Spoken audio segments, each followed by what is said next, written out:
For decades, India has grappled with a paradox, a regional power with global ambitions, yet overwhelmingly dependent on foreign nations for its military hardware.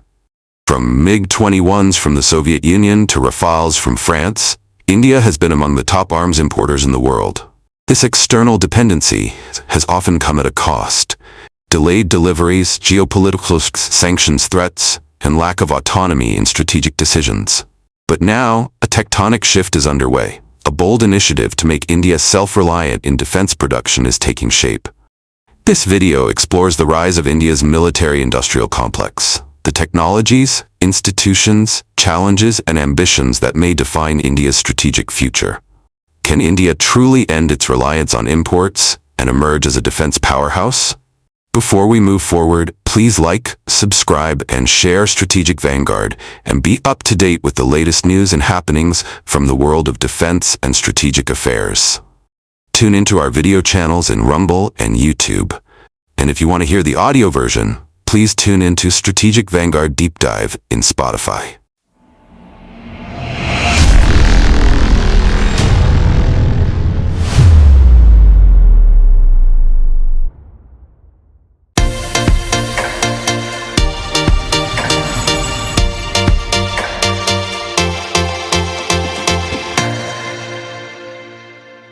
India's defense procurement story began post-independence with heavy reliance on the Soviet Union.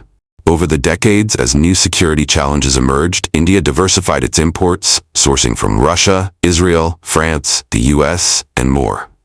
This created a fragmented and foreign-dominated arsenal. While this approach gave India access to cutting-edge weapons, it also created logistical nightmares and interoperability issues. Worse, it meant strategic vulnerability. Key spares, upgrades, and technologies remained under foreign control. This dependency came under sharp scrutiny after events like the Kargil War, the 2008 Mumbai attacks, and the 2020 Galwan clash with China. These incidents exposed how critical it was for India to control the means of its military preparedness.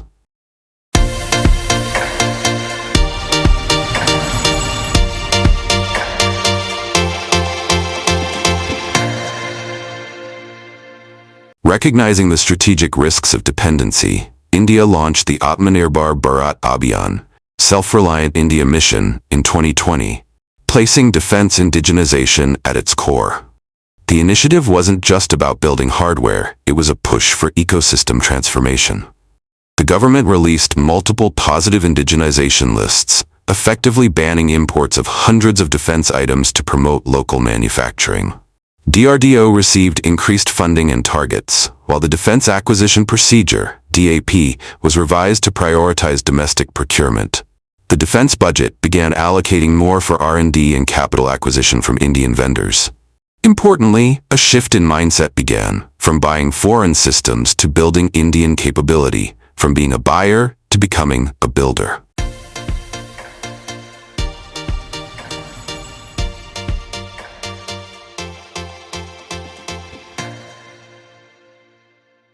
India is no longer just assembling foreign kits. It is designing and building increasingly sophisticated platforms across domains. In the air, HAL's Tejas Mk1A has entered production, and work on the fifth-generation AMCA is in advanced stages. UAV programs like Rustam and Ghatak promise indigenous capability in future warfare. At sea, India has launched Vikrant, its first indigenous aircraft carrier, and is developing advanced destroyers and next-gen submarines. On land, the Arjun Mk1A battle tank, Pinaka rocket launchers, and AK-203 rifles under joint production demonstrate rising local capability. In the missile domain, India's indigenous programs like BrahMos, Astra, Akash, and the Agni series reflect a credible and growing deterrent capacity.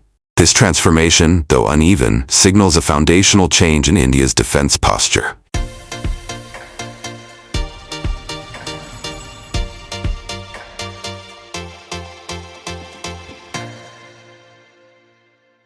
For decades, India's defense sector was dominated by slow-moving public sector units, PSUs, like HAL and DRDO. However, under the new strategy, private players are being invited to the front line. Giants like Tata, L&T, and Adani Defense are entering partnerships, setting up factories, and even exporting systems. Startups are working on AI-powered drones and battlefield solutions. The strategic partnership model encourages Indian companies to co-develop major platforms with global OEMs.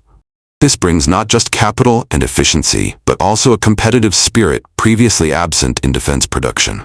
With Make in India incentives and production-linked incentives, PLIs, private firms are becoming key players in both manufacturing and R&D, signaling a new industrial era.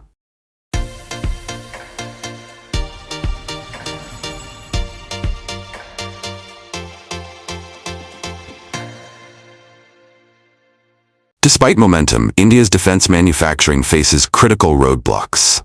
DRDO projects are often plagued by delays, cost overruns, and limited user satisfaction.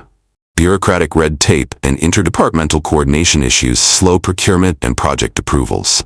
The armed forces sometimes distrust indigenous products, preferring time-tested foreign options. Intellectual property issues, lack of deep-tier supply chains, and inconsistent policy support also act as dampeners. Without systemic reforms, better project management, and true synergy between services, industry, and government, the dream of full indigenization may remain distant. There is also the challenge of competing with global giants that have decades of R&D head start.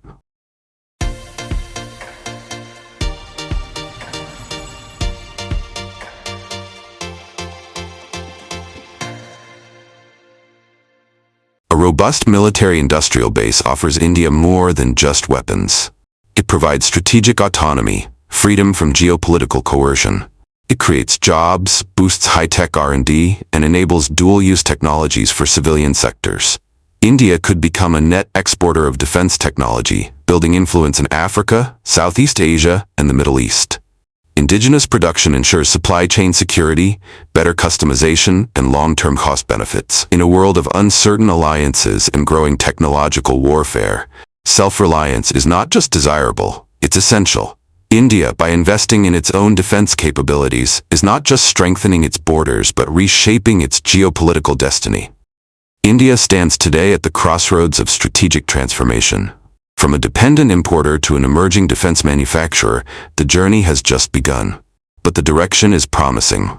With smart policy, public-private collaboration, and a strategic vision, India can truly chart its own course in defense. What do you think? Can India become a defense superpower by 2040?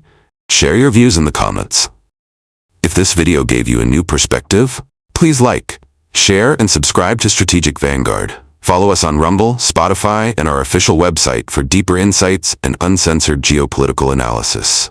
Until next time, stay strategic.